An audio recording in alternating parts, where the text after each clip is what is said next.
thank everybody for coming officially, and that's really nice that you did. I'm happy to have Professor Lucas Saul to talk to us about Bitcoin. And Luke's been following lots of fields of endeavor for his life, so I feel lucky to be around to have this kind of synthesis of all these various fields. I can't even say what they are. There's been lots of them. Physics and music and humor and sports of many kind, mountain climbing and rock climbing and skiing. Keep going. What are the other and fathering. Over the last 10 years, Luke's shown a big interest in Bitcoin, and which was for the family was surprising because nobody knew anything at all.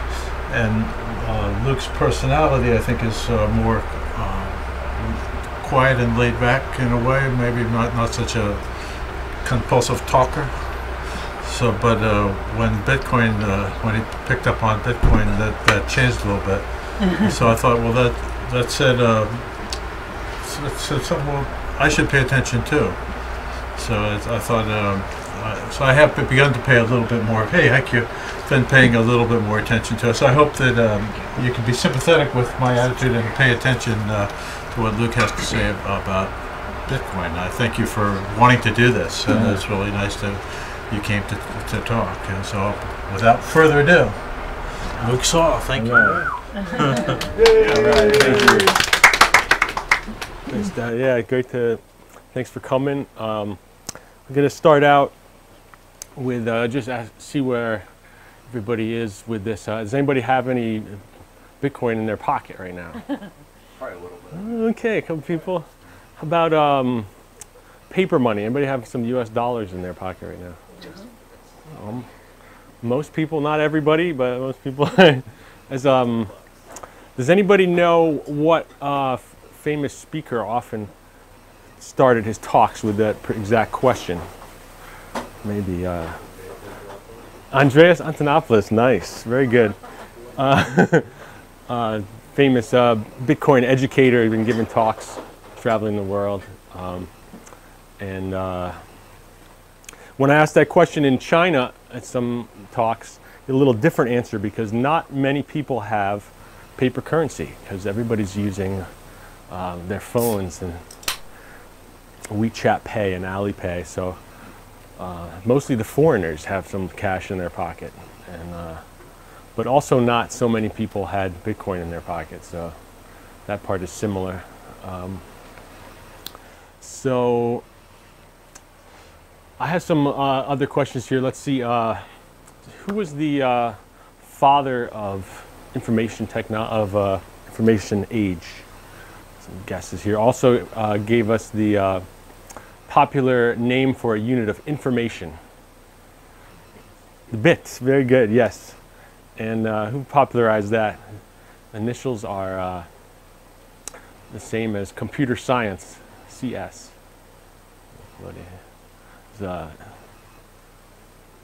You at home? Anyone at home? No? Carl Sagan, good guess. I hadn't thought of that.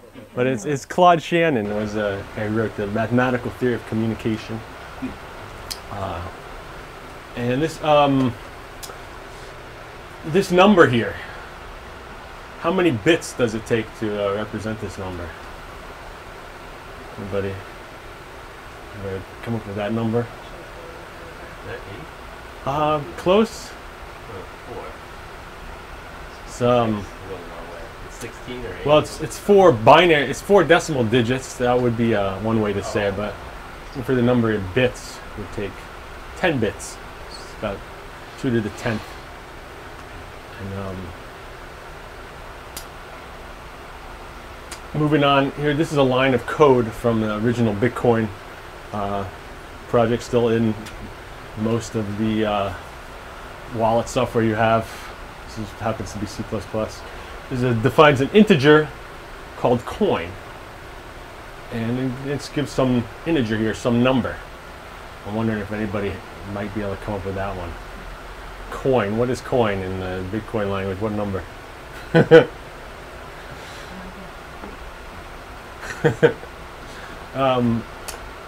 My hint here is not going to help with this audience, I'm afraid. I wrote the answer on this, but this is 100 million. The answer. The also called just how much a coin breaks up into how many small pieces is one coin is 100 million pennies, or satoshis as they call them, the smallest unit. But these are the kind of things that I believe will need to be introduced in elementary education, and it's like many of you know some esoteric knowledge about like how many nickels are in a quarter and things like that. And, so how many satoshis are there in a milli? A milli being 1,000th of a Bitcoin. Any guesses?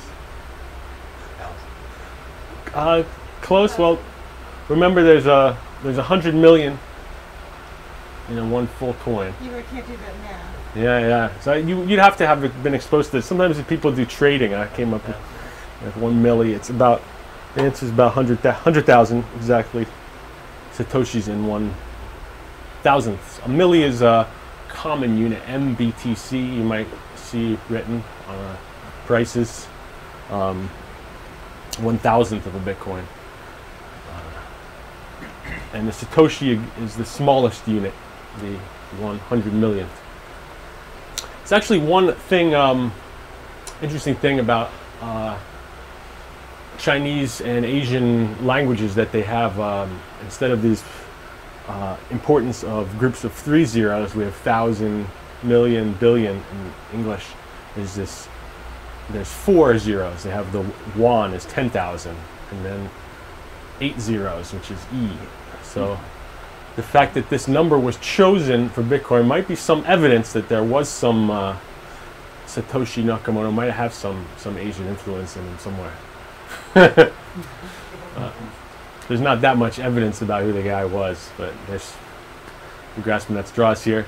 So basically, my goal here for the next half hour, 45 minutes, would be to show you some things that I've learned from learning about Bitcoin. So one of the great things about it has been being exposed to economics and culture and mathematics and stuff that I thought maybe I knew about what money was, and I thought maybe I knew about how markets worked, but I didn't really. So I've learned a lot through this interest in how these digital currencies are progressing, and so you can maybe you'll get some of that.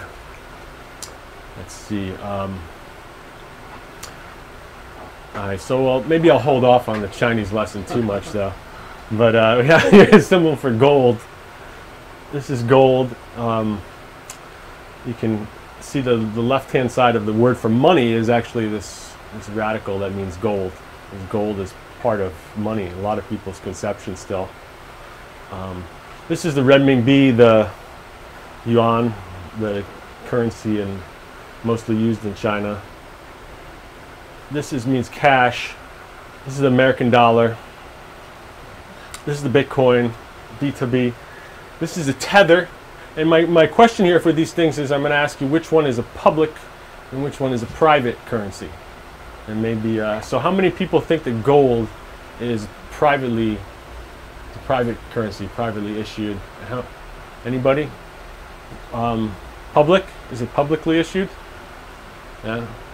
It used to be, but I don't think it is anymore. It's kind of hard. It used to be backed, right? Currencies are backed by. That's another history we could get into. Yeah, used to be is I guess the right answer. But I think of it as if you dig some gold up out of the ground, you don't have to tell anybody. But it's a privately issued currency. If you even though you can't really produce more, like you can't say, I need a million ounces, click a button and there they are. Which is kind of one of the nice things about a gold system compared to other systems, yeah. But I would still call it privately issued. And the renminbi What do you think? Privately issued, publicly issued? Chinese currency. Fiat, right? Yeah. Public. So public. Well, I would call it private because it's issued in behind closed doors. If someone makes a new batch, it's not doesn't have to be announced. It's not a. Oh, I see.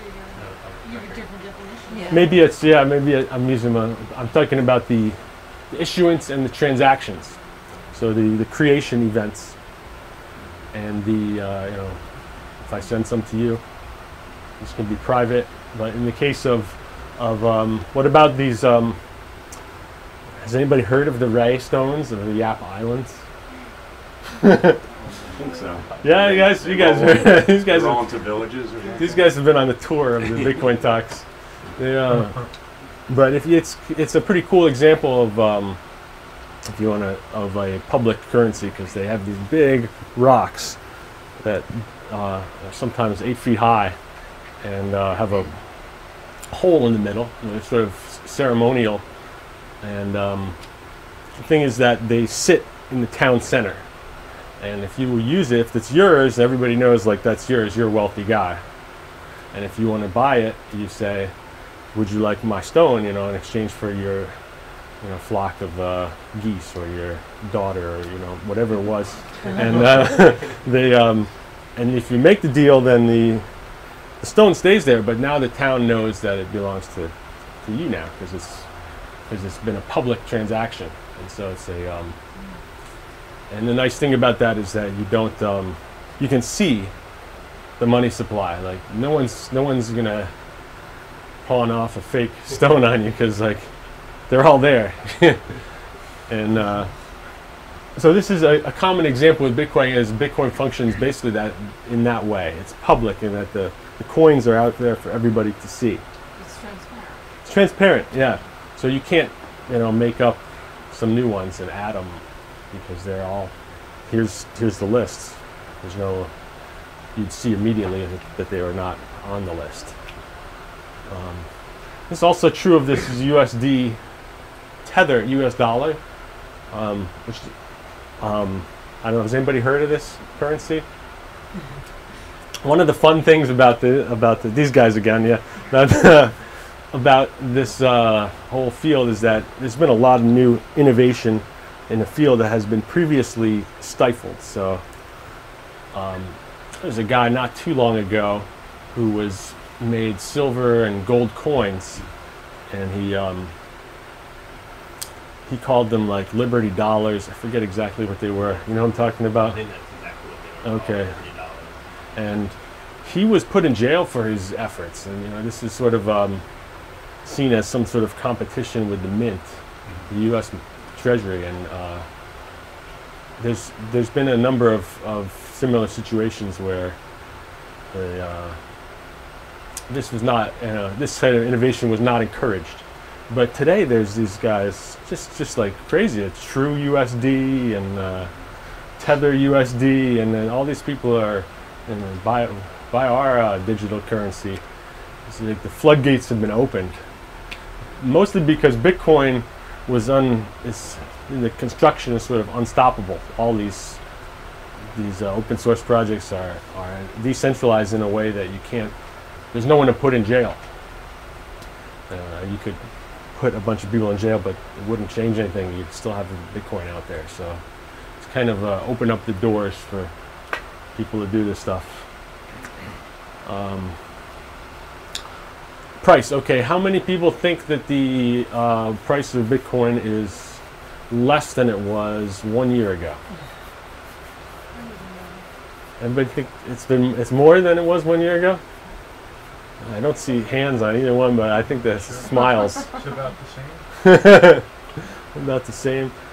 And it goes up, and then you can read about all these Compared to 1 year ago? 1 year It's ago. about 3 times what it was. Yeah, I think that's right. 2 or 3. Can we get the next slide, please? So you can't really see this. I'm sorry. This is 2010. This is $10,000. This is 1,000. Have any telly? Oh, sorry about that. Thanks. That's better. So yeah, we see 1 year ago was about here about 3,000 something. It's not real clear, but you can get a sense for the. These are orders of magnitude. So this is. A lot of it. Yeah, this is 10,000. So this was up to 20, almost 20,000 at that peak. We're kind of here now, but it's still above where it was last year. There's this long.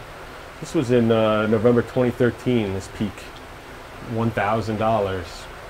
Knockouts. Yeah, it kind of collapsed here, and then there's 3 years before we reach that again. This is sort of a long time period compared to some of these other periods of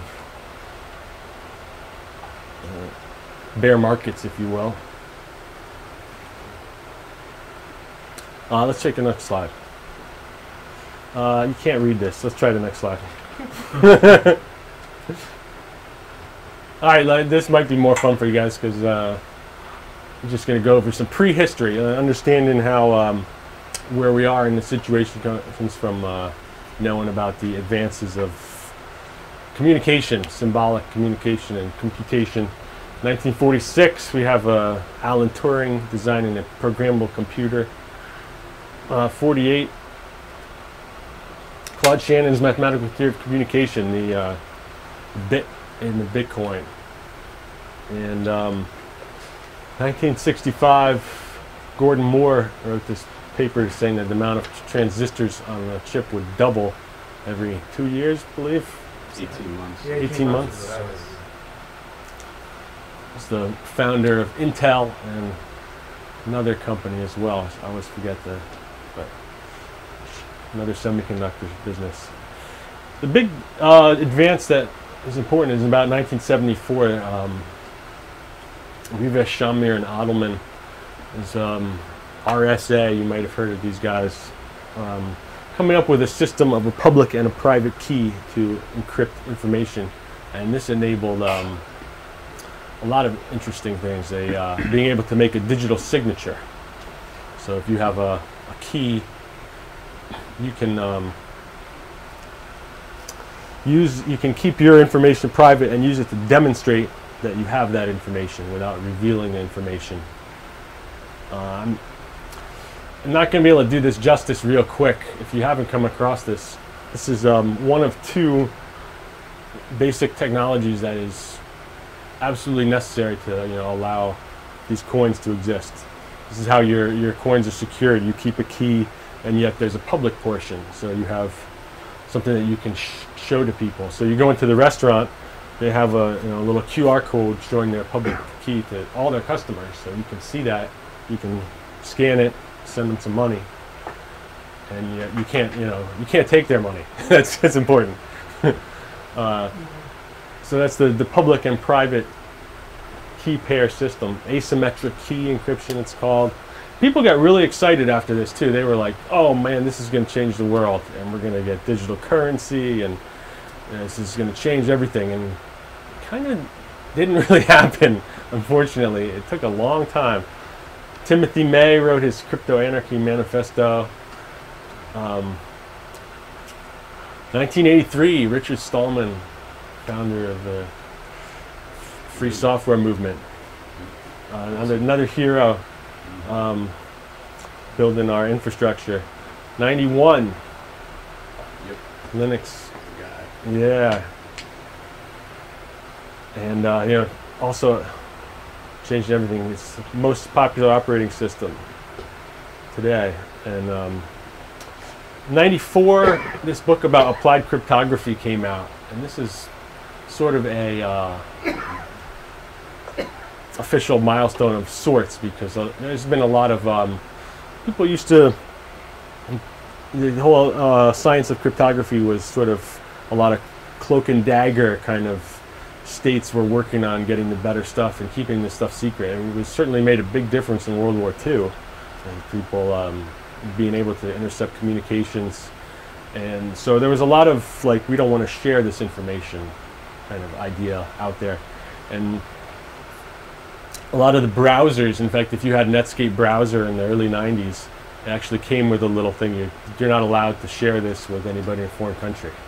And it was a little silly because, of course, there was on on your AOL disk or whatever. So I don't think this is really a state secret, but so at this point it was like, okay, like this is out there. We're not keeping this stuff secret anymore. In some sense, some of this was always out there. I mean, even back here in 1948, they knew how to make perfect crypto systems. A one-time pad, you can prove that this is unbreakable. As long as you can share a key beforehand, you have perfect. There's no way an enemy could intercept and read it. In the private key.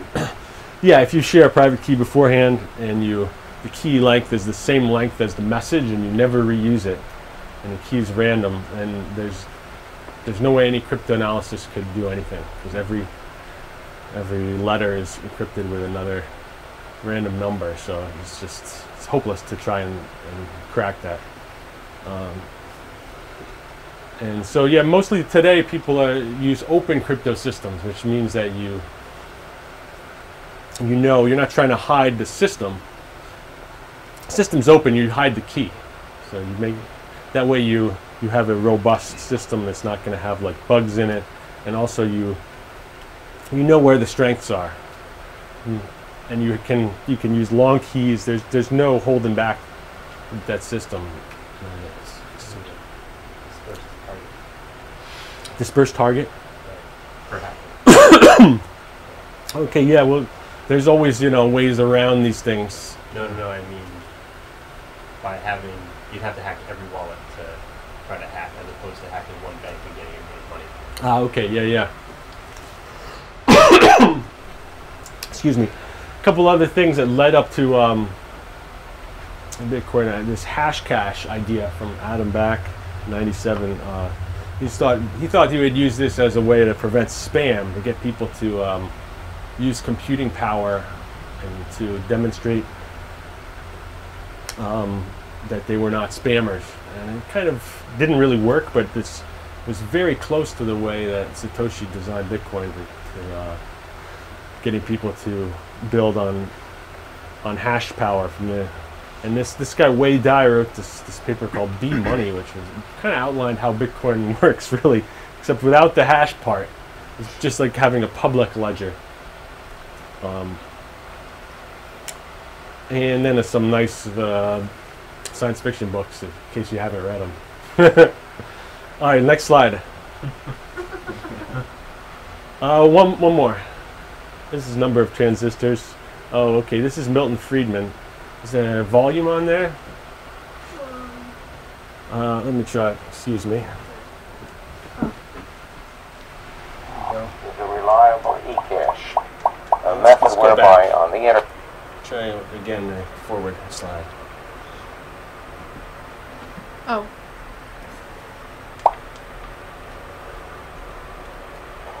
So that I think that the internet is going to be one of the major forces for reducing the role of government.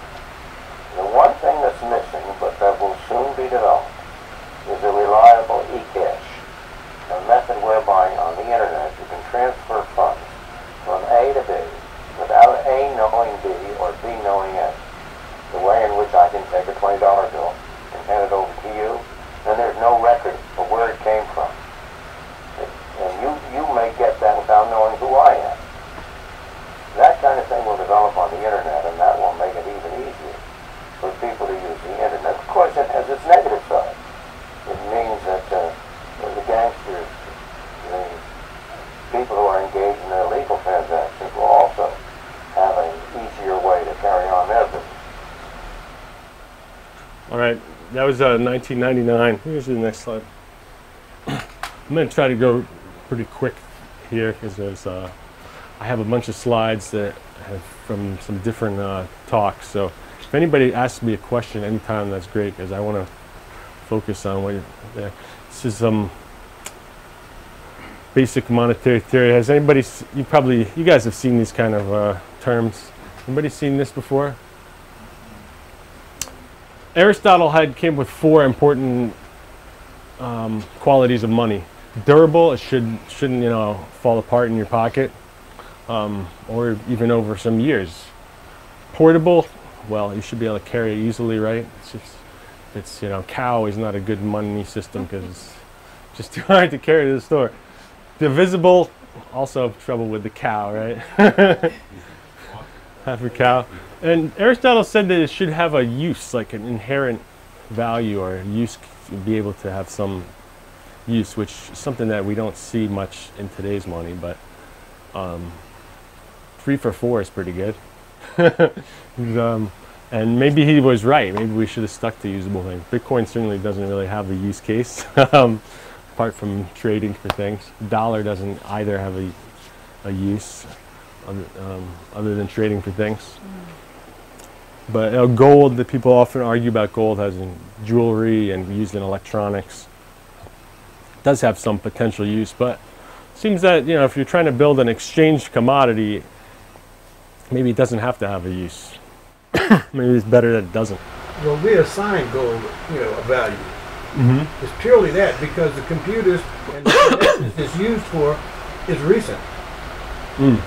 That's true. Yeah. But gold had value before that. Yeah. Value that was assigned to it. Yeah. I don't think it has any real intrinsic value. Might be because the Anunnaki come to the Earth to take it all.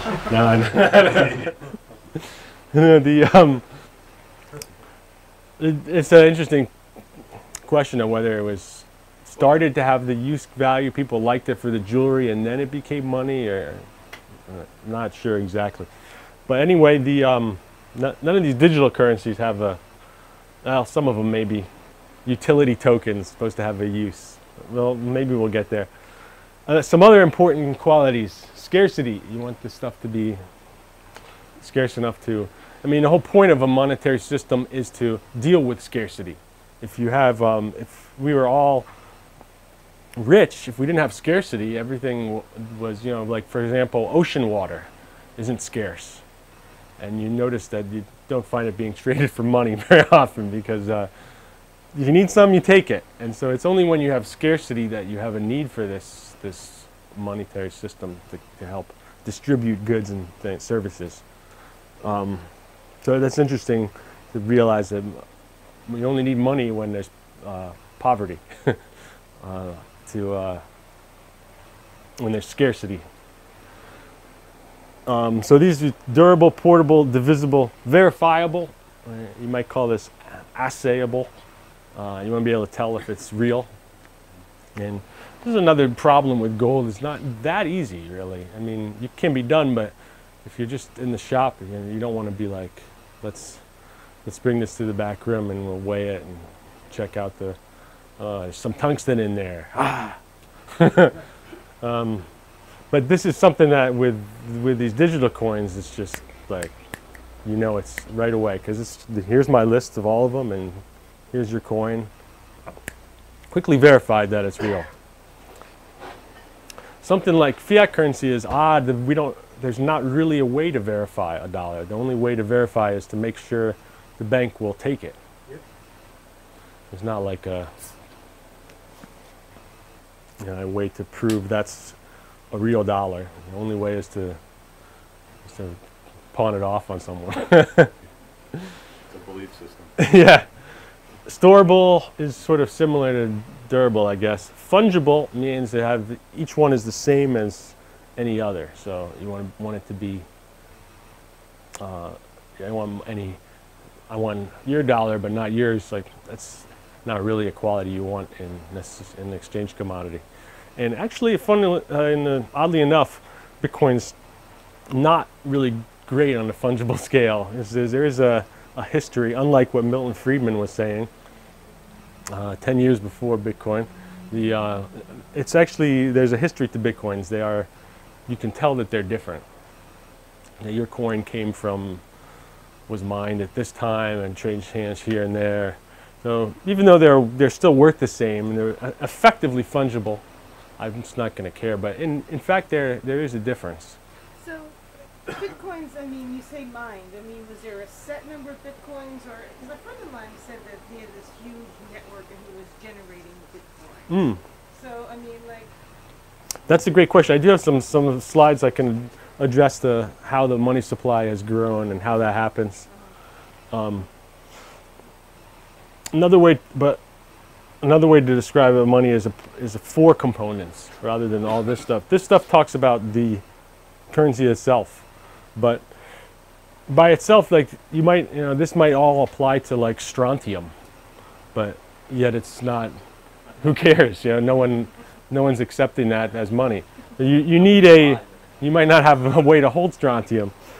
You need these things in place, a network of people using it, widely used this year, I guess, yeah. Ledger, wallet, and a mint. There's sort of four components that I see in the official nodes of different coins these days. Four component system. Can you give me another slide? We'll just try to address this money supply issue. Okay, maybe I'll give this slide a couple moments because I picked a funny title for you. Does anybody here read Reddit? Does anybody use a Reddit website? Well, a couple more from these guys again. The one over here. There's a place on Reddit called the Woodcoin group, and it's a place I like to go because there's a lot of people who really don't like Bitcoin, and sometimes they put up some valid concerns, and they call them butts. Bitcoin is a butt in this discussion group. So I thought I'd give these guys a nod with this. And yeah, sometimes their commentary is just as crazy as the guys who are really promoting all the cryptocurrencies. But there's four great ways to describe what is a Bitcoin. Of course, the first one is the one that appears in the paper from Satoshi. It opens a peer-to-peer electronic cash system. That describes what it is. Another way to describe it is a triple entry accounting system. And triple entry means if I do an exchange with you, maybe buy an iPad from you, you keep a record in your notes. You paid me this much. I keep a record in my notes, but there's also a third record, a public record, of that transaction.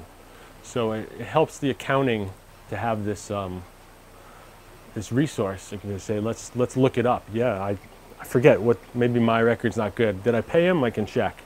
Look it up. There's a lot of different block explorers. This record is now public. So that's one way to look at what Bitcoin is. Solution to the Byzantine generals problem. Should I get into this? What do you think?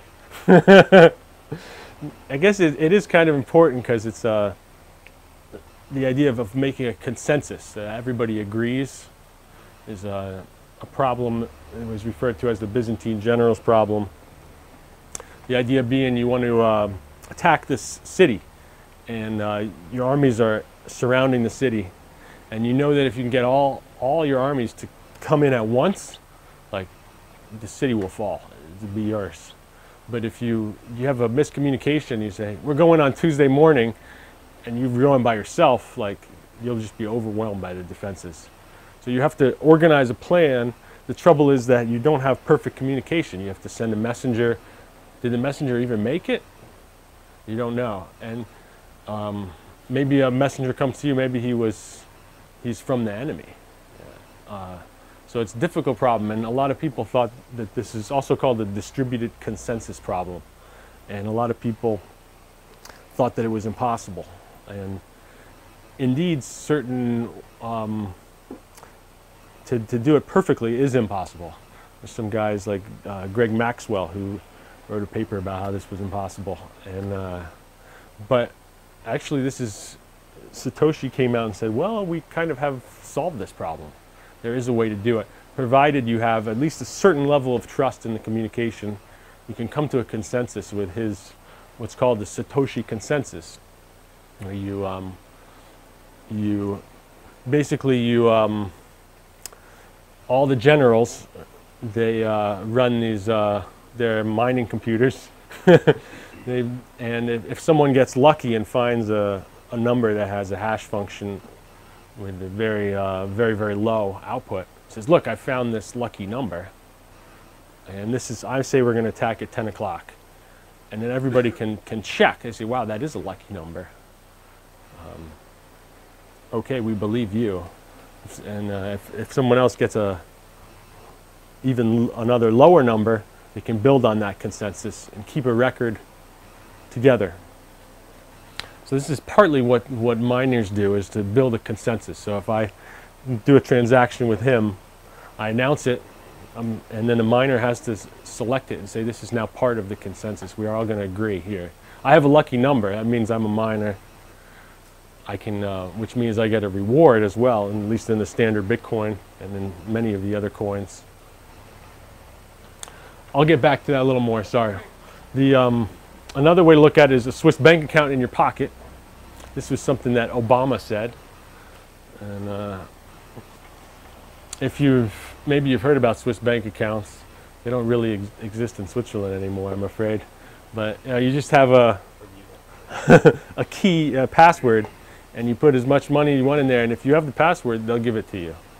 It's sort of like a perfect, no trouble bank account.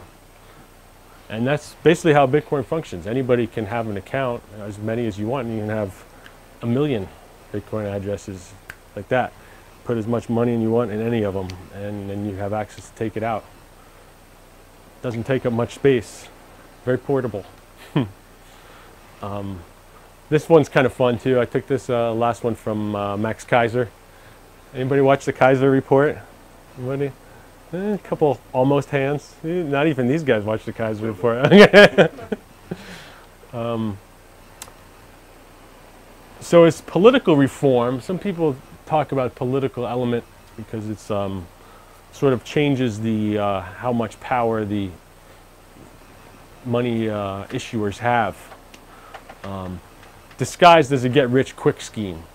So the idea here is that people aren't going to want to escape the prison, themselves, because it's very comfortable here. But we do like get-rich-quick schemes. So if you can get people going with this will get you rich, then they'll maybe give themselves some freedom as well. It's so funny. I like his turns of phrases. He puts things together in a nice way. Let's go to the next slide. How are we doing on time here? Let's go to the next slide. One more. Fee market. Yes, very cheap transactions today. Let's keep going. Okay, this addressed more about the money supply curve. So how much new money comes out, and how. This is from a book that Quincy found for me, Margaret Kennedy in '95, and different ways that you can have a money supply changing with time. You could have it just like growing exponentially. This is sort of what we're used to with dollars in the last century, and let's talk about economic growth as having an annual percentage rate. That means it's an exponential growth. But Bitcoin's more on this model, which I'm going to call geometric curve. So it grows, it slows down quickly. It grows at first, and then there's not that many more new ones coming out. A lot of, sometimes you have a linear growth model. This means a constant number comes out every year.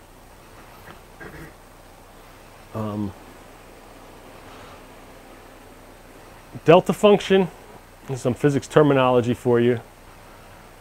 This one, so this is when you have a big amount at the beginning, like an airdrop. Sometimes people call this pre-mine in the cryptocurrency community. But sometimes you want to just create them all at the beginning. If you're making something like a ticket for a concert, this is how you would do it. Okay, we're going to create 100 tickets. Now I have all 100 of them. Now I'll sell them. Makes sense. Maybe that's not the best way to handle something like currency, though. But some groups have done this. Ripple is like that. Next, there's a number of currencies that do this initial creation and then don't issue anymore. This one's a logarithmic curve. We can talk about that. And I had a brief diversion. What's the next slide? Okay, yeah. I had a little brief diversion. I'll give you here. Let's see if that'll work. Any pen over here? I'll leave that there. Sharpie? Yeah.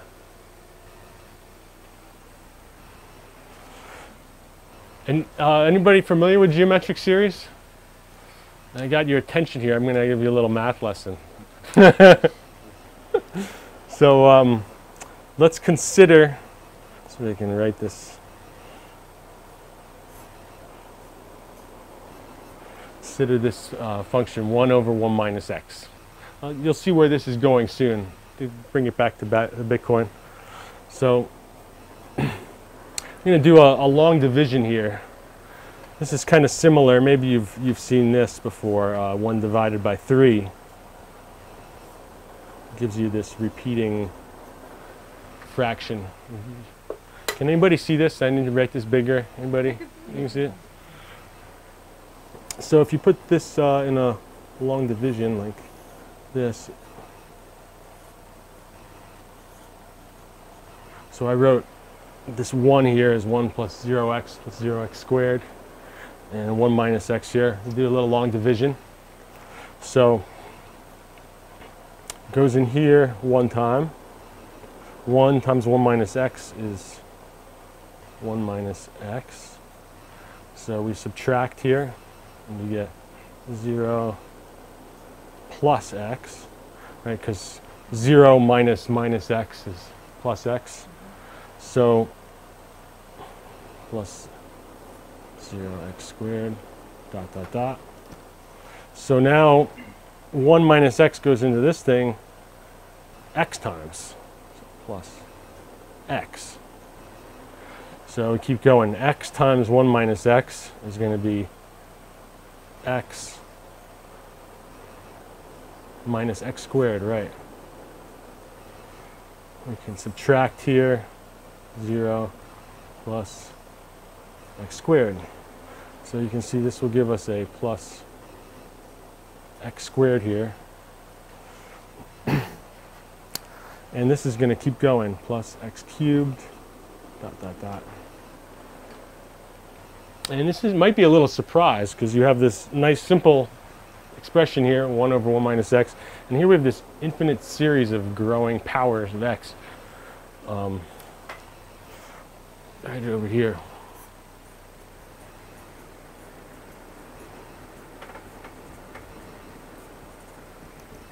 So does this make any sense? Let's see. Let's plug a number in. Suppose we put in like 2, x equals 2. So over here on the left we have 1 over minus 2, which is minus 1. 1 over minus 1 is minus 1. Okay. What if we put 2 in here? Well, 1 plus 2 plus 4 plus 8 doesn't work, does it? Doesn't make sense in that case. Let's take another case. Let's take x equals 1/2. So here on this 1 over 1 minus x, what's that give us? 1 over 1 minus 1/2, it's 2, right? So 2 equals 1 plus 1/2 plus 1/2 squared, quarter, plus 1/2 cubed. And now we're actually getting somewhere because maybe you've seen this before. This comes out of like Zeno's paradox. 1 plus 1/2 plus 1/4 plus 1/8. You never, yeah, it never quite get to 2. We have a 1 in the beginning, but you get closer and closer, and so you can see that it does work here. Yes, if x is anything under 1, this will converge. This series on the right hand side will reach. This will be correct equality, and it will converge. And this is how the reward is adjusted for Bitcoin. We call it a halving time. After You spend about 4 years at one term, releasing a certain amount per block, a certain amount of new coin per day, and then it gets cut in half. And then, so at first it was 50 coins for 4 years. Every 10 minutes were given out to the miners for their contribution to creating a consensus and verifying the transactions. And then it was cut in half. It was 25 for 4 years. And now we're in the third segment here, 12 and a half. And this is, it's pretty rapid convergence. These series rapidly converge. This, the reward, how much was, I won't phrase that as a question. The 50 Bitcoins was the original reward, and that means 5 billion Satoshis. Pretty big number. And to get from 5 billion down to 1 Satoshi, the award goes all the way down to 1. It's a lot smaller. And it only changes once every 4 years. But it's going to get there by about 2120, I believe. So it really drops rapidly. And once the reward gets down to 1 Satoshi, you can't cut it in half anymore. So there just won't be any more. But in fact, this is a bit of a problem. You even here at 1/16th, it's already quite small compared to how much these guys were getting back in the day. And you might ask, why are miners going to keep mining if the reward is so small? And Satoshi said, well, there's going to be fees on the network, and we have seen fees. People have paid quite high fees sometimes. So, but there's still a bit of a question in my mind, and a lot of people trying to figure out if this is the best way to go about things. But doesn't that bring in scarcity, and therefore the cost of each Bitcoin is going to go up? Yeah, it does. You're right. In theory, it could, but of course, that also assumes people still want them. There's also how much demand is there really to begin with. So, I have a probably provocative question. Oh, nice. But I mean, all of this and blockchain and everything else makes sense as an open ledger, and I think that's a brilliant concept. But what you're describing to me is not a currency, but an artificial commodity. Mm-hmm. That's a reasonable way to describe it. I mean, you can't walk in here and buy a book with it. Well, actually, you can. Well, yeah, could. But can you? Well, maybe not. That's up to him. He's the proprietor. Exactly. It's up to me, and I certainly could. But can you walk into here with a stock certificate and buy a book? Well, no, but stock certificates don't play But with you the currency. could. But you So could walk it's into defined actually, as right? what you define if currency. you digitized it and you had an application that converted it through a decentralized exchange to pay for the book in whatever currency he chose to accept. We all have a little smart guy in our pockets. Right, but what makes it better and easier to use than a dollar bill or a credit card that's paid to fiat currency? Just what I described. It's That's a good consensus question. of what currency is now. What we agree on as a currency. That's right. I mean, it's backed by the full faith of the government. What does that mean? Yeah. That the government's going to send our troops over to some That's exactly country what it to means, defend it? Yeah. So, It used to be that it was backed by gold, and now that It used to be, but no more. Yeah. We assign it value. We in debt value. There's every object has a use value and an exchange value. So you in theory you could, if you're willing to make a deal, and you're the proprietor and there's not, you can use anything as a means of exchange. Change snow tires for books. Yeah, I mean, exactly. Right? I mean, that's so There's something else that fits into your question called Gresham's law. I don't know if you've come across this. Usable guy. Yeah, especially up here. Yeah. You guys seen Gresham's law? Yeah. that caps law. Gresham's law is actually predates Gresham by quite a bit. It goes back to ancient Greece again, and they found that there was a certain time in Athens, for example, when they introduced a new coin, really high quality metal, better than the previously circulating gold, which was sort of diluted and sometimes underweight. And what happened was that all these new coins that they introduced to replace the old ones disappeared, and no one used them. And the thing is that people, and Gresham's law is that bad money drives out good. So that's one way it's put. It's a little hard to put it succinctly, but basically, if you have some of these good coins in your pocket and you also have some of the old shoddy ones, but Dad over is willing to take the old shoddy ones for the books, you're going to give him the old shoddy ones. Yeah. And so people are going to use the currency that is the whatever's like the least important to you. Like that's what you'll choose to use. Case in point, I won't buy the book with Bitcoin. Yeah, and you see a lot of people are not using. You look at the fees. The very few transactions occurring on the network. I mean, a lot of people are. What do you mean by the fees? You said that twice. Yeah, sorry. The could go back there, but there's been a bit of contention. But if you make their fees free, so to make a transaction on the network, then you're vulnerable to spam attacks. So I could like just send out, 1 trillion satoshis and just like flood the network with these tiny little transactions.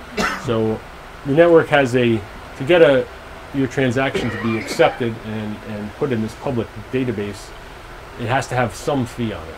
And the fees have, at one point there was a lot, about 6 months ago, maybe more recent, maybe 4 or 5 months ago, there was a lot of people trying to get transactions in, and there's, if you really want to get your transaction in, you can put more fee in, and the miner will be like, oh, we'll take yours first. And this was actually, it went up quite high. It was like $20 to get a transaction for a very short period of time. And everybody backed way off at that point. Like, no, I'm not going to pay $20 to do a transaction, as you might imagine. But some people still did. If it's $1 million transaction, then that's nothing compared to typical fees. But So a fee is a cost for getting your transaction hashed. Exactly, get into the network. And there's a number of other coins that have come up with Bitcoin Cash, and a lot of traffic has moved to some networks with lower fees. So I talked about Gresham's law. I have one more infinite series for you here. We talked about the geometric series, and we have this one now. Let's call it S.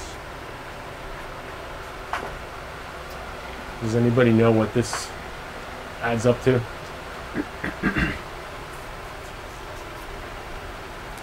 Remember, we had this one.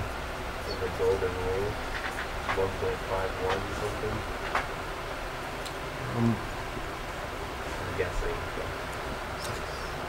This one actually is kind of surprising to me.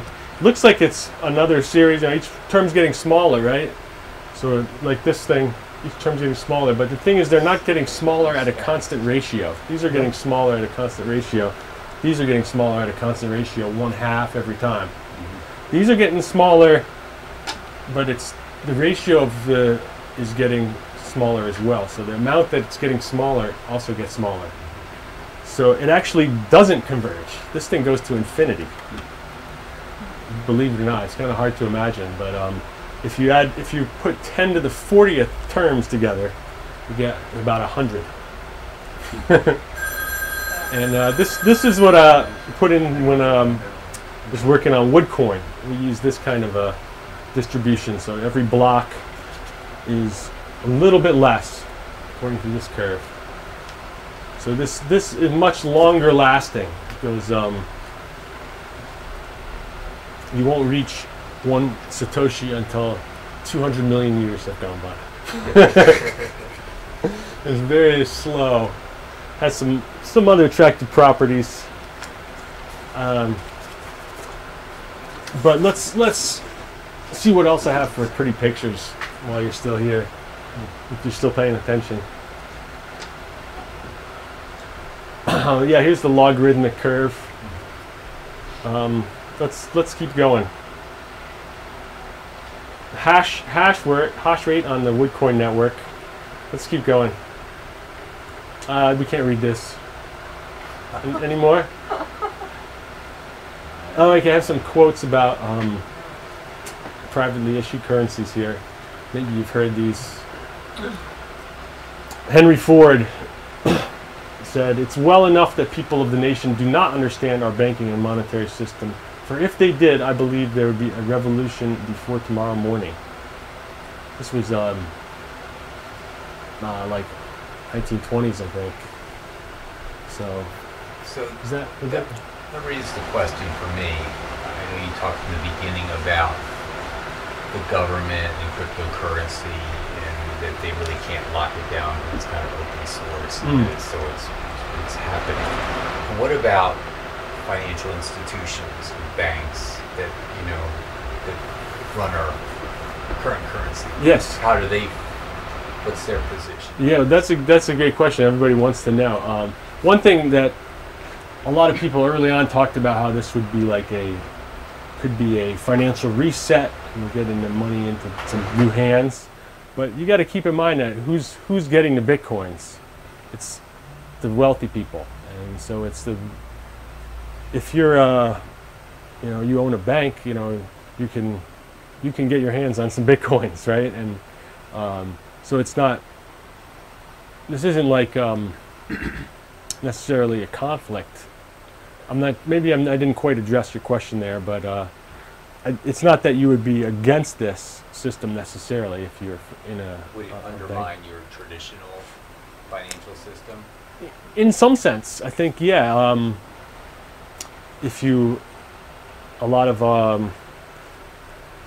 the economies are based on this new issuance of currency. So you have new money goes to the U.S. every year. They call it a deficit, and if you have some good friends in high places, you can get a loan at very low rates, what they call interest rate apartheid. And some people have access to cheap money, and other people don't. It's not just about. A lot of people talk about income inequality.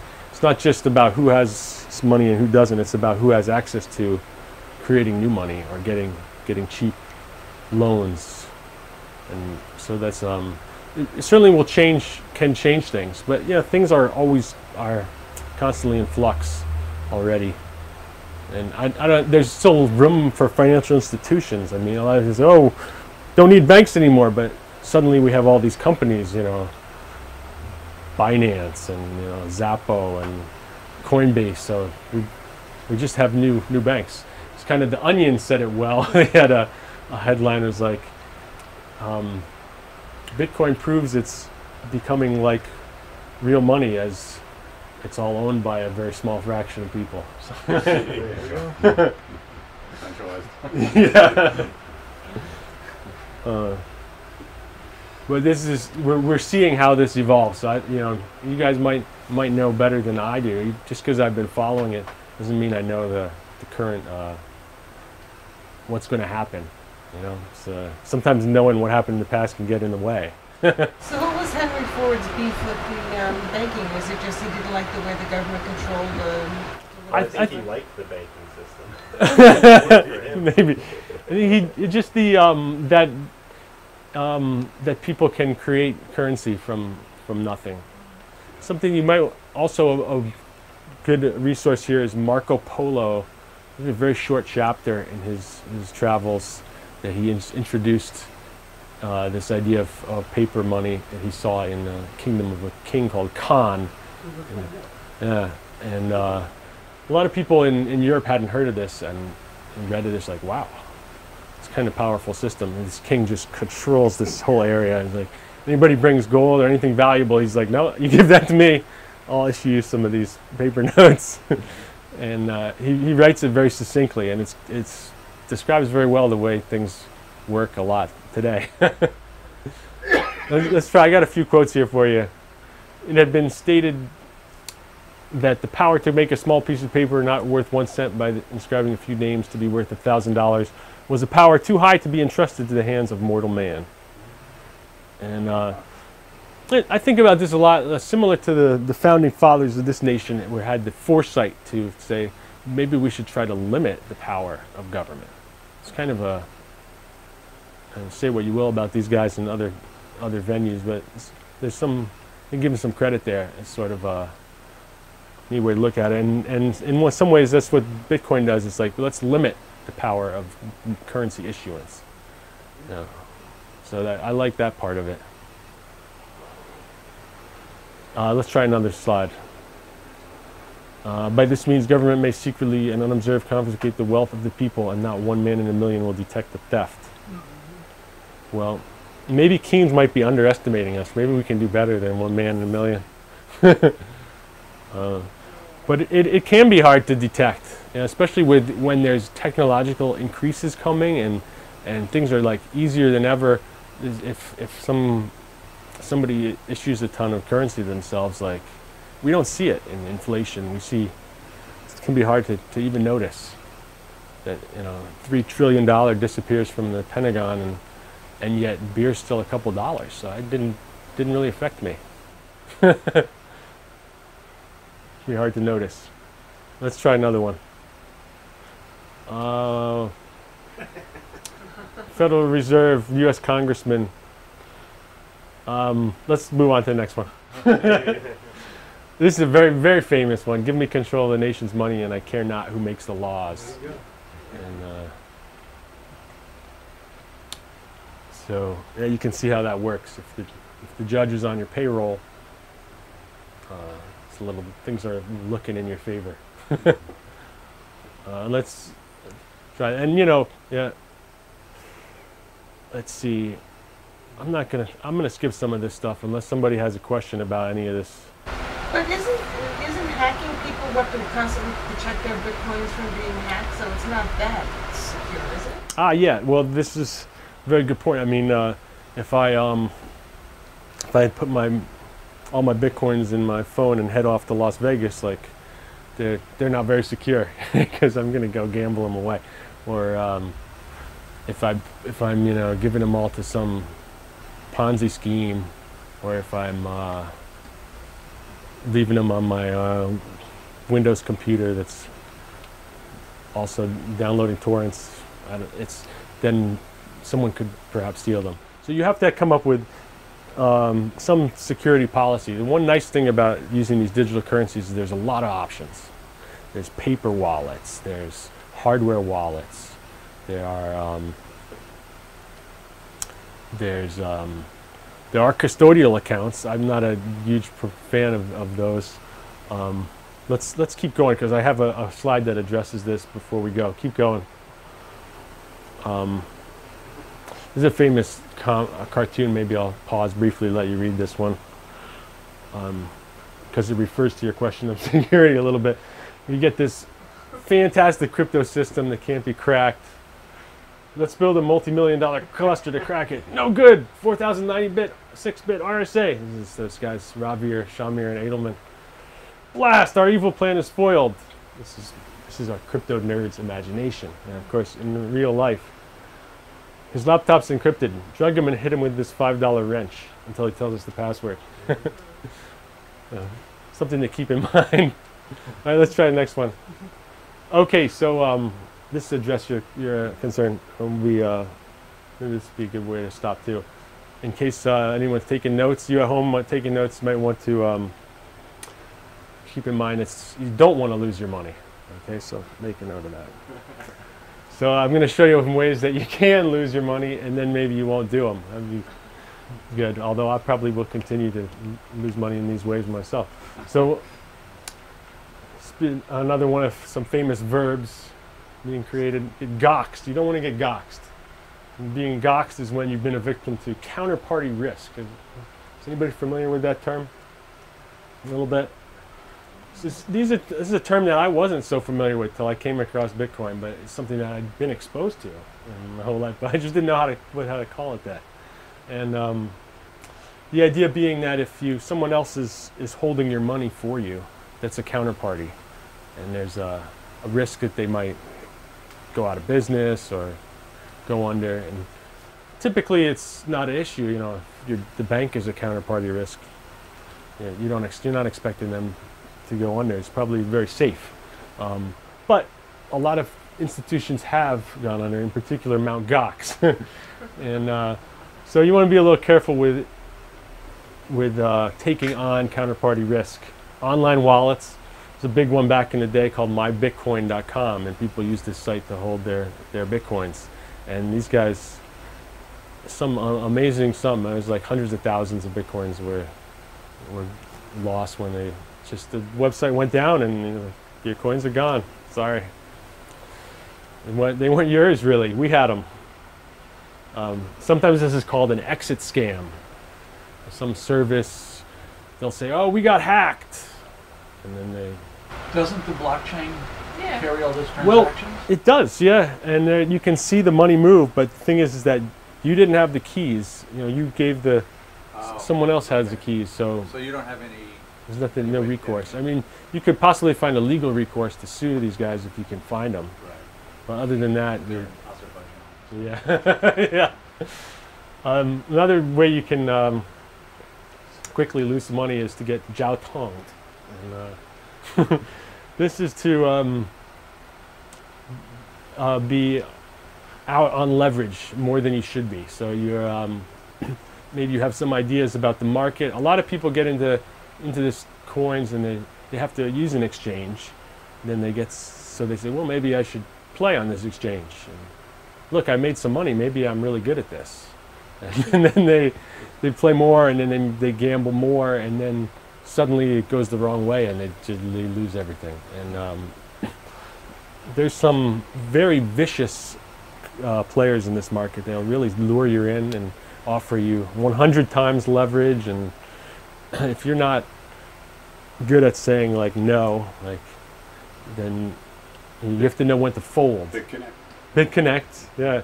So that was what John Oliver talked about when he warned about people getting into. Yeah. I think he did mention that. In fact, he did a little BitConnect piece, didn't he? Yeah. A lot of these are called Ponzi schemes. Charles Ponzi. Something else I didn't know much about until I got into Bitcoin. People really love these Ponzi schemes. This huge one in Russia, the MMM scheme. The guy just passed away, I think. He just ran him his whole life. And there was a big one, this guy called Pirate at 40 back in the early days of Bitcoin. He's like, I'm going to give you 1% a day, or was it 1% a week? 1% a day seems a little high. 1% a day maybe. And people were like, just gave him their money, like, yeah, I would love to have 1% a day. You know, I would love it too. What about you guys? And you know, the way it works is as the new money comes in, he pays out that 1% to his investors, and it just grew and grew and grew, and until finally it didn't, and then he couldn't pay anybody. And I was also some unheard of. So I think his name was Trevor Shavers or something. He actually wound up running into trouble with the SEC, and some might even be in jail. You can also make some user error. People lose passwords. People put their Bitcoins on a old hard drive and then throw it away. A lot of coins are lost. Yeah. So what exactly is a coin then? Is it a piece of code? Yeah, well, it's information, so it's a number. It's a 256-bit number. I should have put some examples here, but looks random. You know, you could be any private key can be any 256-bit number, and doesn't say, you can't look at it and see how much is there. You have to query it to a database and look at the blockchain and see how much that address holds. So how much Bitcoin is out of circulation, as it were? Nobody knows, because it looks the same on the blockchain. It just hasn't moved. It just doesn't have a transaction. Yeah. It's just that so you can see a lot that hasn't moved in 3 years. A lot that hasn't moved. There's a lot that hasn't moved since it was mined. In fact, all the coins that apparently were mined by Satoshi appear to be gone. They're just hasn't moved at all. It's kind of interesting. It might be worth mentioning that because he's really a exemplary character. The way he came in and He, she, or they. what's that? He, she, or they. He, she, or they came in and solved this problem and presented it, but without, without saying like I'm looking for credit. Didn't want fame. Didn't want money. It was just like, let me solve this problem for you. I mean, you don't really see that much. That people, that mentality. Can they be theoretically remined? No. So they're lost and gone forever? Yeah. It's deflationary. That's the deflationary part. Yeah. Do I have anything more up here? Lou, you can try next slide. We could skip this. Keep going. Okay.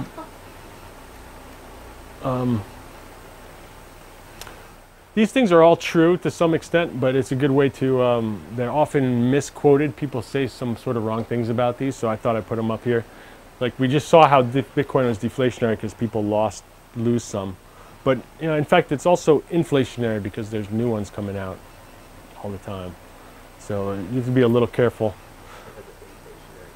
It has some, it will become, certainly into the price, the part of these words that people always confuse what you're talking about. You're talking about the price? Yeah, the price has been very deflationary. The supply, however, has continued to rise. You can go back. A lot of people say, I do have a Bitcoin account. In a way that makes sense if you're thinking about it as like that Swiss bank in your pocket. But I think that most people, it doesn't sound like the right, it hasn't become the way that people talk about Bitcoin. Let's put it that way. You wouldn't say like my dollar account, right? It doesn't really, the account is typically a word you use with an institution. Bank account, bar tab, library account, but you don't have like a gold account. It's not. So people talk about a Bitcoin address instead. Better. The terminology has changed a little bit, and it's hard to know where it's going to go. But some things have been established, so we can say. A lot of people compare Bitcoin with Visa, which is again similar to comparing the dollar with Visa. So it's like, is Visa going to take over the dollar, or can the dollar compete with Visa? I don't know. It's not necessarily worth making this comparison, is my my point. If you add some caveats, talk about network, you could perhaps make this worthy, but Visa is not a currency. So people always say unregulated. Oh, it's unregulated, but in fact, like if you look at the money supply, is actually very closely regulated. I mean, compare it to like the dollars. The dollar is unregulated currency. Bitcoin's like publicly, auditable. Yeah, but I mean, when people say it's regulated, they think it's regulated by the government, and this is not regulated by the government. That's true. Yes, and also they're talking about like guys making exchanges and who are less regulated. People selling coins are less regulated than people selling stocks. So there is an element of the whole ecosystem. There's still enforcement, but there's still regulation that already exists in laws that pertain. That's true. Anti-fraud and whatnot. There's some basis for this, but I'm just trying to present the other ways. Encrypted money goes to the thing of why we call it crypto. Is it's always a bit of a misnomer in my mind because these are public, open systems, and we use the Greek word for hidden. Crypto, and so it's actually not encrypted money. It's the blockchain is all plain text. You can read it. It's all you can encrypt it later yourself if you want. A lot of people talk about miners solving math problems. That's sort of, maybe I'm the only one who's annoyed by that. It's not really a math problem. It's more like picking a lucky number. There's not really math that's involved with doing a hash function. It's like it's a sort of randomized mixing of the digits. So that's it's just brute force. It's brute force. Yeah. There's no integrals. There's no nothing that you might, algebra, there's no, not even really any addition. So it's just a brute force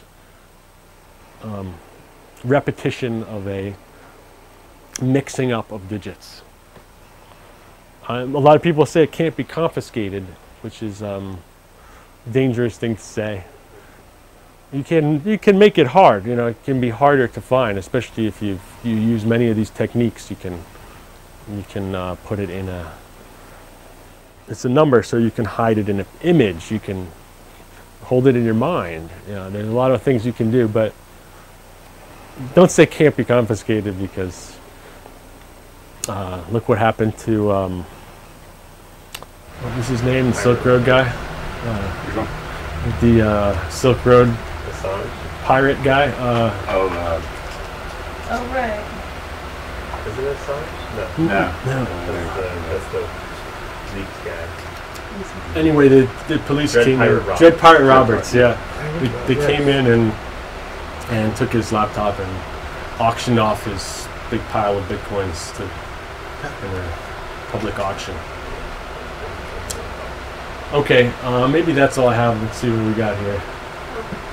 I could talk about some of my sponsors, but this is all from a different talk, so maybe we've covered enough here. Let's see what else. Anonymous?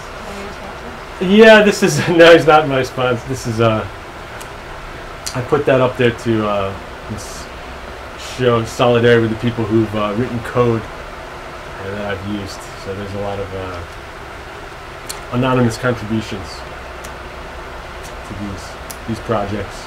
There's a university I work at in China. A Woodcoin logo. Here's Ryan's project. I got a few other. This guy's working on a stable coin in Colombia. I've worked with them a little bit. Let's see what else we got. A group in China that invited me to give some talks. ADD token. Let's keep going. Age of Chains. I like these guys in the German game that's built on a blockchain. They have like these cards. You can.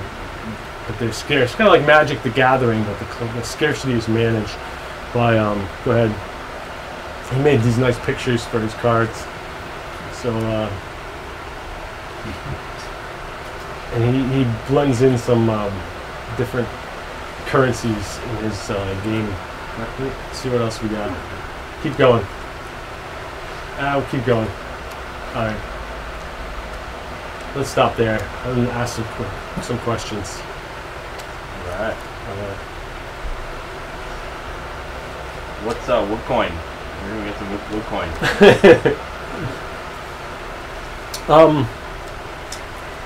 It's this. Is that an Android Woodcoin wallet? There's an Android Woodcoin wallet. It's not used much. It's pretty experimental, but there's a few people who trade it, and, so you can find out in 2 exchanges right now, I think. But there's really very low volume. Still is an interesting idea for the supply curve. Maybe you can find another. Yeah. Try another one. You turn the lights on. Yeah, Turn the lights on. turn the lights on. Turn the lights on. Yeah, go for it. We could turn the screen off.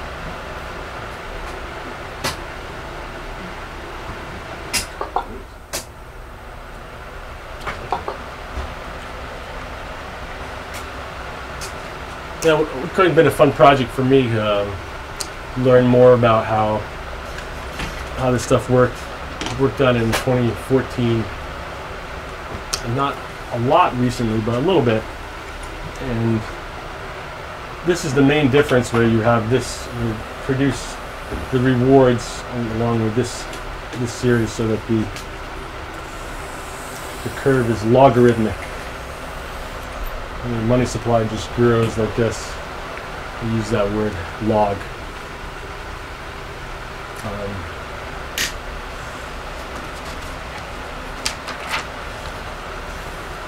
Did I address your question at all about the miners, or Yeah, because a friend of mine was mining it and it didn't exactly know what it meant, but you explained it there. How does your coin get mined, or how do you generate new blocks?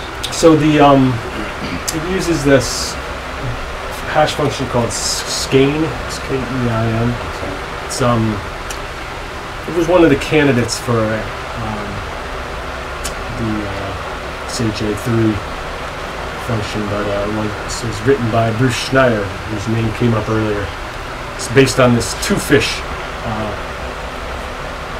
encryption method, and the only reason that it was chosen was because it's different from SHA-256. So it might be good to have a different function because you can be attacked, especially if you're a small coin.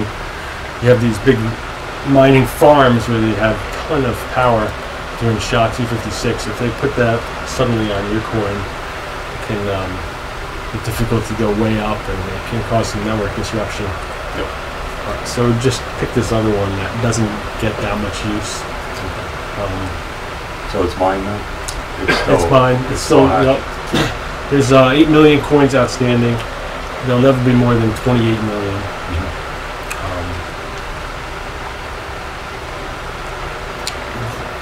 So it's slower. Yeah, every block is smaller, but it doesn't go down as fast as this halving. The halving is very quick to reduce that reward. How does the difficulty work? Difficulty is the identical, same adjust, although the it's 2 hour period instead of a week. It's a 2 hour. But it's just the mechanics are basically the same as Bitcoin or Litecoin. In fact, the Litecoin base was used to generate it. Only other difference is that it uses a different elliptic curve for the public and private keys. So there's a few different systems to have public and private keys. Ralph Merkle came up with one of the first ones, whose name also appears in some of the cryptography in Bitcoin. His system was proven to be not so secure. Then these RSA guys came up with a prime number system. And today a lot of people use a system based on what's called elliptic curves, which is a little too complex to get into details, but it's basically just, instead of using a straight line, you use a curve, which makes it a little harder to follow exactly where you are. It just makes it sort of obfuscates the nature of this. And again, it's modular arithmetic. So like a clock, 11 plus 2 is 1 on a clock, right? So you have that. If you do that a lot of times, it becomes gives you a sort of makes it more difficult to figure out what the original number was. Explain that a little bit. Is it the entropy that they're generating? The entropy is certainly important, but the key, that'll be with how big your key size is.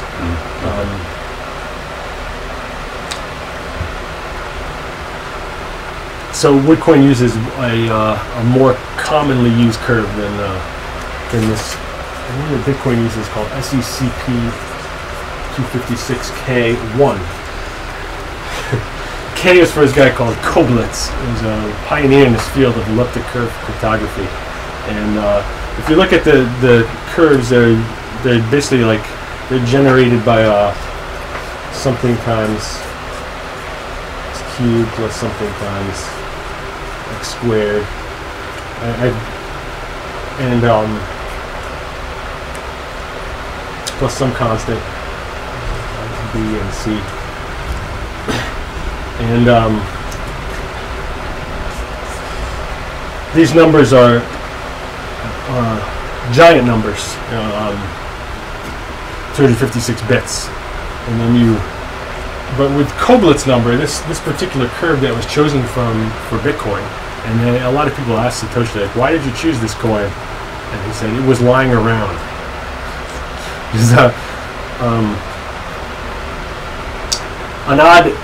Perhaps an odd choice, but nonetheless, it was chosen, and a lot of people use it now for almost every coin. There's some other ones for some of these other systems like Monero, and there's a different one. But this is the main one, and this number is like 7. It's a Koblitz curve, which is a sort of an odd choice. Well, it is an odd number, yes, but it doesn't look like it has as much entropy. The other one that Woodcoin uses is called CCP6R1, and the choice for these constants appears more random. They come out of a seed, and you hash it, and you pick this for the first one, this for the second one, this for the third one. And some people advocate that this is better. However, I've never heard of any way that these are close to being broken at all. So it probably doesn't. What's your key space size? Is it the same? Yep. Quite the same. It's a little annoying for building wallets and things because you have to you put these new constants in. It might not have been a great choice, but it seemed like, why not use a different curve? Does that limit your ability to be, what, if 39 compatible? No. Oh, Wait, okay. is that the one with the words? Yeah. The seed words? 12 words. Yeah. No, it's, you can still use the same seed words. Okay. There are some things that are some techniques that people are talking about using with these different elaborate signature schemes. There's always new improvements suggested for these protocols. Ryan mentioned this Bitcoin improvement. What is it? Protocol proposition proposal. Okay. Yeah. Bitcoin improvement proposal. So there's different people say, yeah, we should put this in there, and everybody says, you're crazy, get out of here. And sometimes it'll make it through. Enough people will support it, and they'll say, we'll add this feature to our wallet.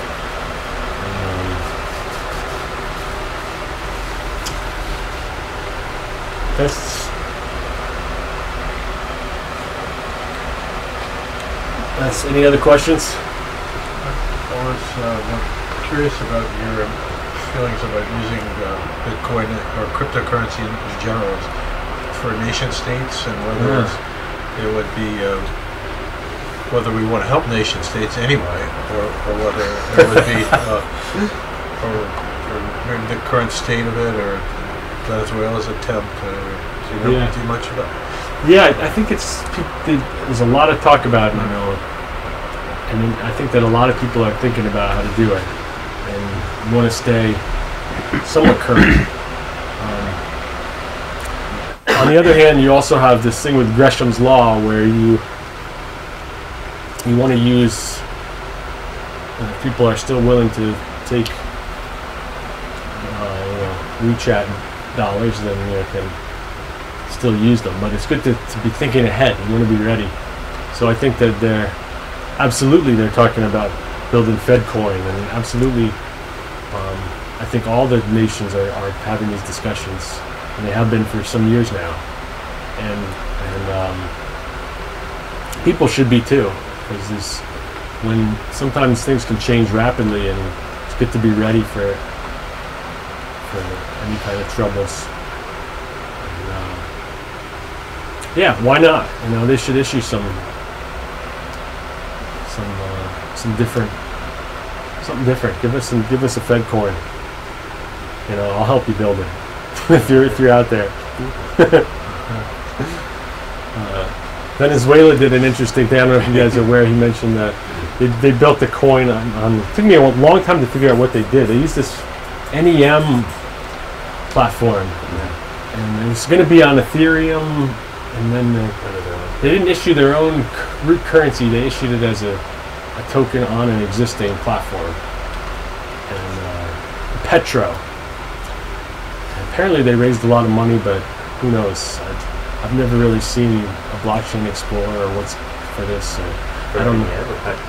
What's that? For NEM or Petro? For the Petro. Oh, for the Petro. Yeah. Yeah, I don't know. talking about the Venezuela project. Yeah. Yeah. They probably have. It's probably one of the things where they have a key they can issue more if they want to, just like the USD tether. I mean, it's public, but also we can add as much as we want. That's kind of at least it's public. At least people know. I think that's a little bit better. So I think that why not issue something like that for I think they should do that. Yeah, I'd be a supporter. Anybody else think so, or maybe it's crazy? Some people say they've already moved over to the crypto, and we're kind of just in the shadow of this whole movement. We haven't woken up to what it's. I think he might be onto something there. Yeah. They already have their Fed coin. It's just waiting for us to wake up. I like to say it's not really crypto versus the government. It's governance versus government. And blockchain and protocol-based technologies are all open governance models. So if you already have governance built into the system, what do you need government as it necessarily exists, but more to it needs to integrate those tool sets, just modern tools for the same old system. Right? Okay. Government's a set of laws. Yeah. Or That's even what protocol is. But government can make decisions like we have, a recession, let's pump up some more money and get money out into the system and so they can change things. If you're governed by mathematical governance only, you can't make those kind of policy decisions. So do we have a clear historic precedent that says that's a good thing and that the results that they've achieved should be duplicated? Depends on whether you think the spending for like Great Depression and the New Deal and all that kind of stuff, it really depends on your point of view. Well, sure, which fiat currency is more than 100 years old? Sorry? Which fiat currency is more than 100 years old? Which Yeah, maybe the dollar. It could Controlled or managed currency. Could right? say that it's. What you just described is a fiat currency, one where somebody has issuance control and can make monetary policy decisions. U.S. dollar maybe, but it's been detached from gold, so the currency as it sits today is not 100 years old. It's a different currency than it was when it was detached from gold. And gold, by the way, is detached from our currency after it was confiscated by our government. It was illegal to own gold in this country. I've heard though that they didn't actually confiscate that much. I don't know if anybody probably knows more than me, but they made it illegal to own. Yeah, and large. But how much was holders really were- taken? So I don't know. It's more like it was sitting in banks, and it I don't was. think they took it, right? They had to hand it in to the bank. There wasn't like a door-to-door where you're coming for your gold thing. No, it was like you couldn't hold it in private holdings. You had to establish. It's like a tax. But age You of probably became a bank if you had a lot of gold. the so age of fiat, how does that how does that relate to Well, whether or not it's because- a useful tool for alleviating poverty or stimulating an economy or something along that lines? Right, because the concept of monetary control and control over issuance isn't a new concept. It's been around for hundreds, maybe even thousands of years, right? The Chinese Empire issued tokens on the Silk Road. And my point was that the statement of we need these controls in order to do these things makes an assumption that those controls breed success, that the result of those controls are successful experiments in economic policy. But the reality is, we don't have a fiat currency that's still around. So if we had such a successful experience of managing monetary controls, why don't we still have a monetary system that's serving us for 1,000 years? It's kind of a common debate between the Keynesian economists and the Behavioral theory economists, or modern the other guys? modern monetary modern monetary policy. Friedman. Yeah. Okay. About whether it's good, whether the government should have this power to inject, I mean, give some money out. I don't know the answer. I'm not. Oh, it's a going good to complain question, that but the other thing is that I was thinking because people are on their own, non-government agencies are creating, and I heard that there's like all sorts of cryptocurrencies now, right? Yes. I mean, it's pretty much And as you were talking, I was thinking about how in the early days of the Republic, every bank issued its own currency. Yes. And it became less and less valuable the further away you got from the issuing bank, and that's why we standardized on a currency. And might not the same thing be happening here? Yeah, no, I think that it could be entering a time of more difficult. Maybe having more to keep track of. You know, if we have more currencies. You think, well, that's more complicated, right? Maybe it's easier just to have one. I think there's about 1,600, right? Somewhere around there. So how do you know what a book is worth? I mean, he might think that a It's the book market is worth. value. You have to But figure what out if markets he are fair. says, no, I don't think that this cryptocurrency is really worth what they say it is, so I'm going, you know what I mean? Somebody's trading it, and that's what the value is for that trade right this minute. So if you're going to exchange it as a good or service, then that would be a kind of a strike price of what the currency is. Just like kind of a commodity would be. There's not a great system in place. I mean, we have one of the things I've noticed is that I was coming up with this sort of more precise money is that we don't really have good systems for determining prices. Like traditional price discovery is done in these order book markets, but like you said or River said, do you trust that? Maybe that was like just me and Ryan getting together. Oh yeah, I'm giving you 1,000 for this, Ryan. You know, is that really worth 1,000? Maybe he shouldn't trust us. and that kind of thing happens a lot. And you have people manipulating markets. Because if you had 1,600 currencies, how can you? Yeah, they have to build a reputation. Now we have 10 years of Bitcoin. That's a start. Some reputation. People, some people are valuing this. I've used them many countries around the world. So there is some base. Of course, not all of these have We've got different miles for every airline. We've got different gold coins in every video game. We've got different reward points at every hotel network. That's no different than cryptocurrencies, except that those are not on transparent public ledgers that you can confirm that they're not playing funny games with how they manipulate those numbers and how you actually perceive the value of what you're purchasing. It's awfully complicated to buy and sell securities.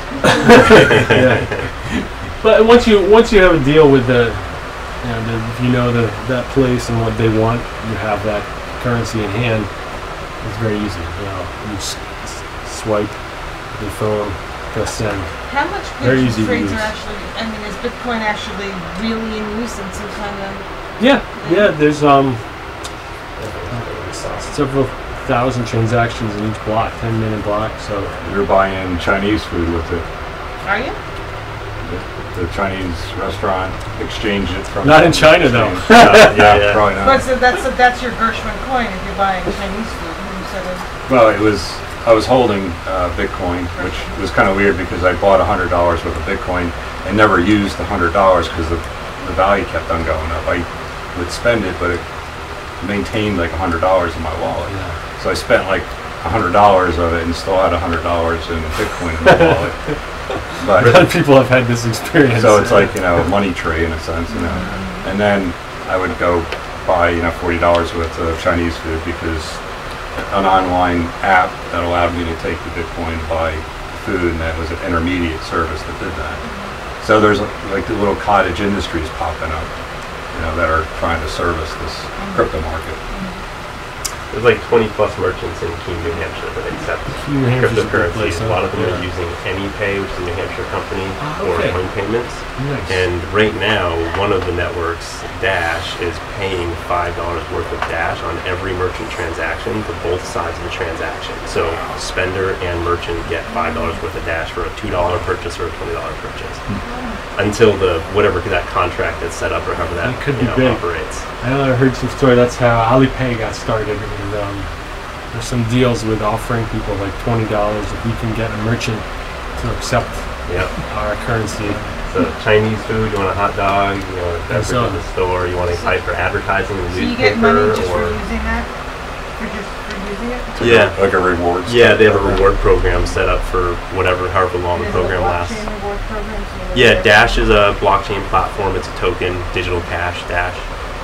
And there's a lot of cryptocurrency enthusiasts around Keene, New Hampshire, and they've gotten a lot of merchants on board accepting currency. I just literally talked to a shop owner that said, yeah, I was really surprised about this program. I had an extra $1,000 just from the rewards from those transactions. So I, roughly speaking, in a month or so, 1,000 transactions divided by $5 worth of Dash, that's, or $1,000 worth, that's people coming in the store buying things, when people agree to do business, transactions happen. I think a lot of the transactions are big ones being settled. Some things, well, it makes sense. I enjoy using it for buying a beer. When in New Hampshire, I know one bar I used to go to in Manchester. But, I think mostly little transactions I don't. I use what the proprietor is easiest for them to take. If the price is, if I happen to have some dollars in my pocket, I'll use them. And I'm not quite as much of a crypto nerd, or sadly, I think maybe I should go back to being like, I'm not going to touch that stuff anymore. well, the real methodology is you've got to buy to replace every time you spend it if you really want it to be supporting the ecosystem. But spend it everywhere. Your miners replace it as soon as you a lot of the transactions are big deals, like people who are maybe bringing in inventory, especially like an overseas deal, something that you might have a lot of friction to use dollars. Bitcoin, you can use it right away. So it's, I read the New Yorker did a story about how a lot of folks have gone down to Puerto Rico and are trying to rebuild the economy all based on cryptocurrency. Yeah, there's a huge. I actually met Giancarlo is the founder of the Puerto Rico Government Blockchain Association chapter, and they have one of the largest chapters in that organization in Puerto Rico, and they've really embraced it by, in part, just through their tax. They've got 0% and 4% on Fed and capital gains, one or the other, and so very low taxes. And they have been very open from the government standpoint in terms of looking at the technology and how do they incorporate it and how do they create opportunity for the economy there.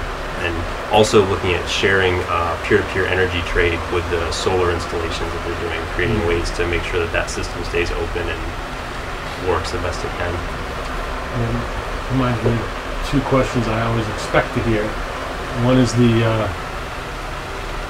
why are we using so much energy for this? Mining's taking way too much energy. And it is a little scary, it's kind of intense. But yeah, it's so again, it's phrased often incorrectly with the English, whereas people say Bitcoin uses too much energy. This is it's actually miners who are doing the energy. You might think, well, this is minor points, like sort of, do guns people or do guns kill people or do people kill people? But really, it's like saying like we should, gasoline is terrible. It's makes us burn so much. Gasoline is just gasoline. It doesn't mean you have to burn so much. And again, Bitcoin runs fine on any amount of energy. So the issue is that people are funneling a lot of energy into it. And so to understand why it's not just it's very complex. The system, it has to do with our history of energy use. And, it's built to run on excess energy. So if you have a power plant, oftentimes they have spare capacity. If it's maybe you're producing a little extra energy, Bitcoin mining is perfect for these people because they have extra energy there. So that's where most of the energy is coming from, people making deals with power plants and using that power. The other thing that always people talk about is, isn't it always used by criminals?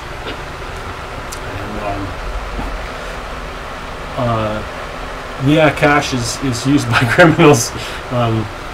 They say 90% of all paper money is in the black market.